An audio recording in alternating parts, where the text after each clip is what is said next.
yung motor ni Plo-Plo, ang ginawa niya, nilipat niya yung ibang pisa niya doon sa motor ng papadudoy niya, ng kapatid ko. Inayos niya. Ang nangyari, siya na ngayon yung walang motor.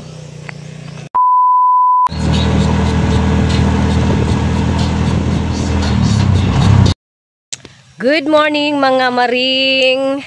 Welcome to my YouTube channel. So for today's vlog ay naglalakad ako, papasok na ako doon sa lupa ng pinsan ko dahil maglinis muna ako ng mga ilang oras lang, kahit mga 2 oras lang, makapaglinis ako doon sa mga prutas, no, yung mga tanim na tinanim namin. Tapos naglakad lang ako, nag-try-cab lang ako kay yung motor ni Plo-Plo. Ang ginawa niya, nilipat niya yung ibang pisa niya doon sa motor ng papadudoy niya, ng kapatid ko. Inayos niya. Ang nangyari, siya na ngayon yung walang motor. Vlogger. Tapos eto, wala na daw siyang motor, sabi niya. Gumanda yung motor ng papadudoy niya. Yung motor naman niya wala na kasi tinanggalan niya ng pisa, ibang pisa. Pero okay lang yan. Ano yan, makakabili din yan kasi wala yang ginawa kundi magbili ng pisa ng motor niya. So may dala pala ako ditong speaker at dala din ako ng power bank para hindi ako maubusan ng power. Tapos syempre yung panlaban natin sa damo, sanggot, no, kasi nakabili na si Papa ng sanggot na bago. Medyo distansya pa ng kunti yung lupa dito kasi yung tri-cab na sinakyan ko hindi na pumasok dahil mayroong ibang pasahero at estudyante yung sakay. Kaya hindi na lang ako doon na ako sa simbahan huminto. Ang ganda ng hangin dito sa bukid, guys. Sarap. So kailangan talaga pag naglampas ako dito sa yuta sa akong pinsan, maaga, kay init na masyado pag mataas na yung araw. So kailangan 6 to 9 dapat tapos ka na kasi wala na pong mga kahoy-kahoy na masilungan dahil pinutol yung talisay na malaki, pinaputol para mas lalong para mas mabilis yung pagtubo ng mga tinanim na prutas. Kaya masyadong din yung talisay na kahoy. Pag may talisay, maganda lang yung talisay na kahoy pag malapit sa bahay. Pang ba ng init.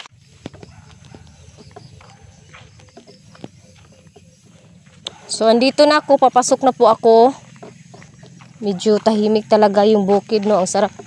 Ang sarap manirahan sa bukid, guys, dahil napakatahimik po, lalo na pag malayo ka sa sentro.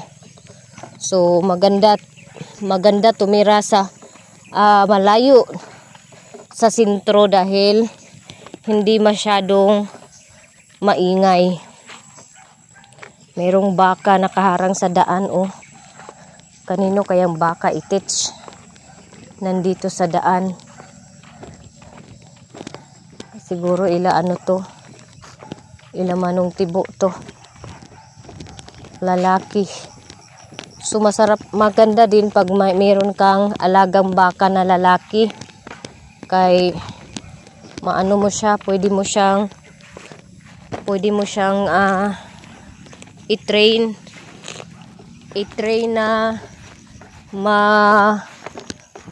ng balsa para pag walang tubig pwedeng mahakutan ng tubig. Ang sarap ng mga kahoy. So andito na po ako sa lupa ng pinsan ko. Medyo lampasunon na jud kaayo ang sagbot, no. Medyo baga-baga na gid ang sagbot. So Mayroong baka doon, oh. Sana hindi nakapasok yung baka. Ay, hindi pala. Ayan.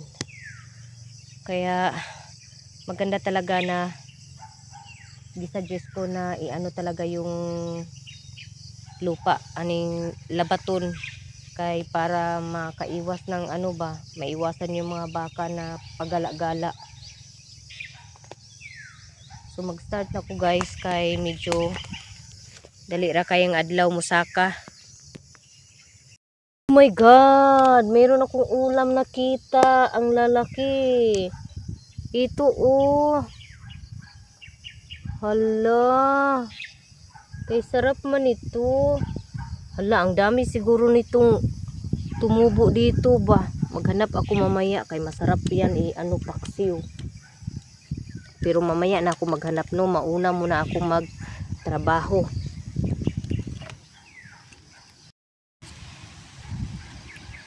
So ito guys oh. Charang, may ulam akong nakita.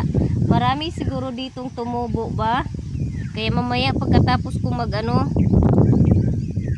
ako ng ulam. Kaso lang siya manipis. Hindi siya mataba. Payatin siya. Masarap to ipaksiw. Tapos yung katangahan ko talaga hindi maiwasan. Naiwan ko na naman yung tubig ko. Ay nako. Kung yung puki ko ba ay makalimutan, hiwalay pas katawan ko, tinangag na ng aso day.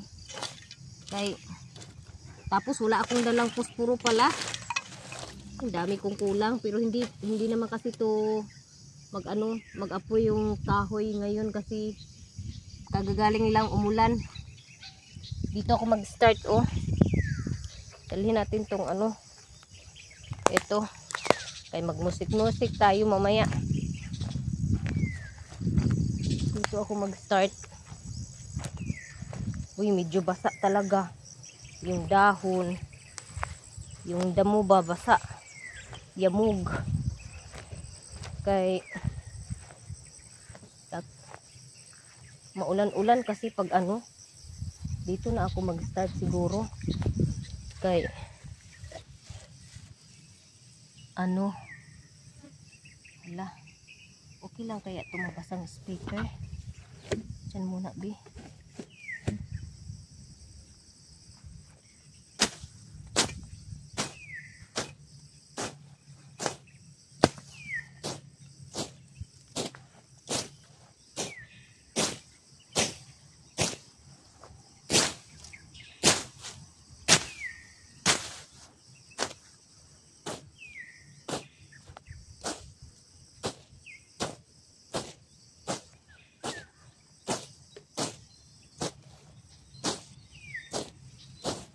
Kailangan talaga mower yung gamitin nito. Dito paglinis ay mga karabaw grass yung tumubo.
Sambog lagi kayo ang sagbot. Need siya og kanang need siya og mawir. Kay hindi siya madip-dip yung pagka lampas bitaw niya. Mas maganda yung mawir kasi sap-sap talaga yung pagka lampas. So karon guys, mupauli na ko. 9 o'clock na, and then mag-ano na lang ako ng mawir. Kausapin ko yung meron kami kapitbahay doon na nagmamawir. Kausapin ko kung ilan yung magkano yung hingi niya pag lampas dito Kay magiging busy ako sa mga susunod na araw dahil gagawa na naman ako ng keeping, dahil meron po akong maraming order sa buwan na to. Kaya hindi ko ukupahan na ako pa yung maglinis dito. So muuli na ko, gihagbasan na ako gamay diha og dito dapit sa tunga-tunga. Unya ang akong tsinelas so ana mahitsura kay basta man yamog ang yuta. Yamog ang sagbot. Nakalimutan ko kasi yung tubig ko. Kung may tubig lang sana ako, hindi pa ako uuwi. Aray. Aray. Ala, tuyutot na ay. Alo. Pag ano yung nagsangit yung tawil ko. Ang hirap naman ito. Ito yung mahirap pag labas-pasok na sa ano. Kay hindi man nilagyan ng pintuan god. Ng agianan ba? Ayan. Nakalabas din sa wakas. Di maitsura yung tsinelas ko. Daan ako dun sa bahay ng pinsan ko, maghugas ako ng paa. So maglalakad na naman si Maninay. See you in the house na lang po.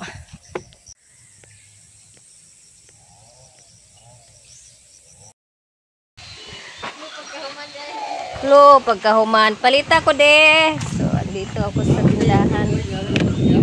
Nabalay. Nagtrabaho. Palit ko dito ka ng manok. Dili na namo pabalikon kay kuan.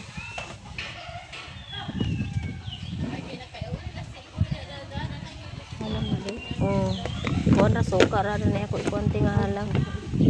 Pagtuyo. Tunga lang ako kanon de. Dayon magkuan na nay kog sabaw. Dapat nanay niya sabaw sa RM. Paligsit lang ka daw sa cheese. Ha? Yarang sukod ko. Kay magkaon ko kay dos nga akong tiyan. Namahaw ko pero kuan gamay ra wala natiwas kay wala natiwas og kaon. Gamay ra kay kuan. Ikan mo ko dito naglampas gud. Naglampas ang dito ni mo. Kay baga na ka yung Carabao grass. Di matabang kinahanglan gid siya i-mower.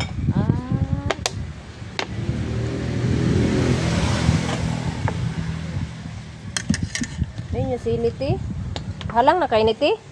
Pat kay mo halang na ba kana sa tato sigili sa balay nayabo mong gisuto ganina ako ra to magpagkuday na. Kay di man kabuhi dani way sili oy. Lami gid ang lasa nga may sili, guys. Kay makagana og kaon. Sabaw din baligis. Kuha sa kog sili ha. Kay nawa my favorite. Isaw. Ayun sa mga anak na. Pagkay balon mama oy. Kinsa? Bae. Tagaan na uroy na ko to. Wa may sinsiyo. Naglayas ra pud sad siya nga wa nagdala sa balon. Wala mo pang to ganina do. Pila ang giutang? Mapriso dahil ko ani guys sa akong anak guys kay kabalo naman mangutang wa pay trabaho. Nanghingi yun kanina ng baon, tapos wala man sinseyo. Lumayas pala siya na walang ano, hindi hindi nagsabi na aalis na. Pero binigyan ko na yun kasi nakita ko yan dito doon kanina oh.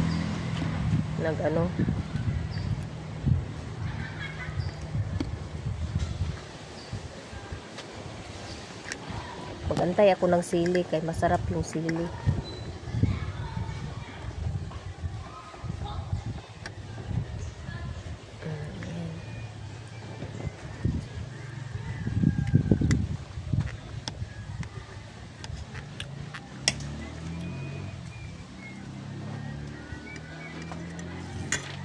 Iba pa naman yung aso nila dito.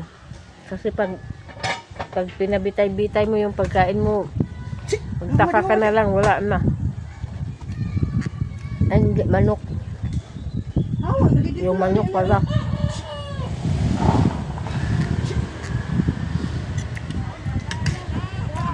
Mga ano yung aso nila dito.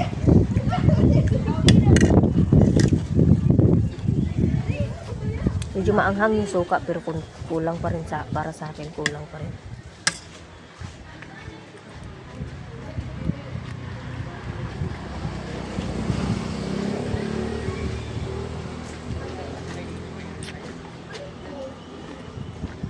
Next year meron na ditong senior high. Kasi tapos na po yung building. Pila ni? Kaya mag-operate na ilang senior high sunod tuig. Ang atay nagpila. Meron na. Atay 20. So yung mga estudyante, Itlog. no need na bababa pa ng bayan para doon mag-aral. Atay naman. Kay tapos na po yung building ng senior high. Halang ka ng daplin.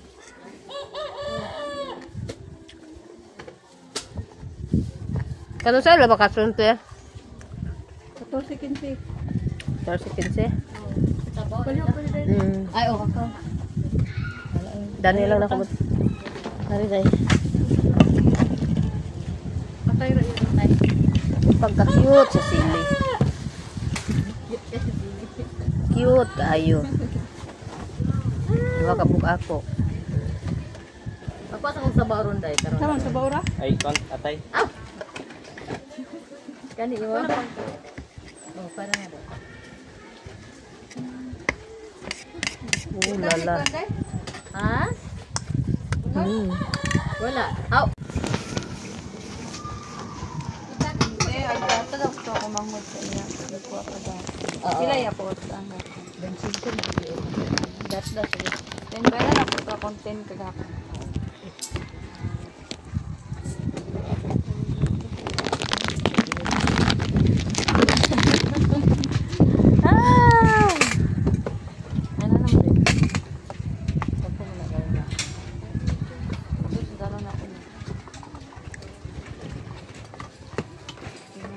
Kung bayot ko ang eskwela kay. Nag-practice naman daw ko no. Ko pang limpyo diha ha. Taman. Maria.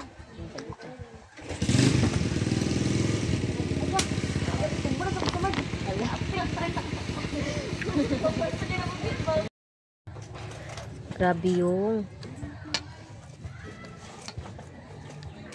Wala na day ka nagkuag sibuyas te. Sibuyas ko guys. Ha? Wala na day ka nagpalit og sibuyas dahonan. Wala ka pet gapon na yun. Nakalimutin.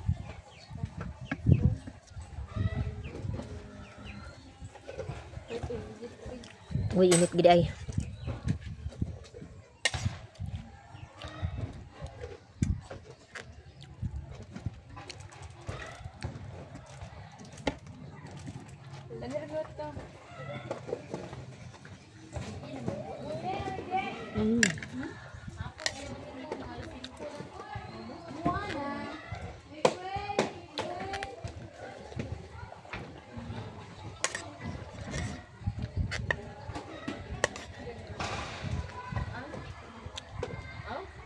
Ay, oh, wala ko na pang tatlo na ito. Okay.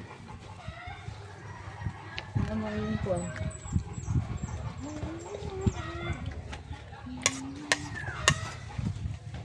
Si Inday, layo nag-abtan.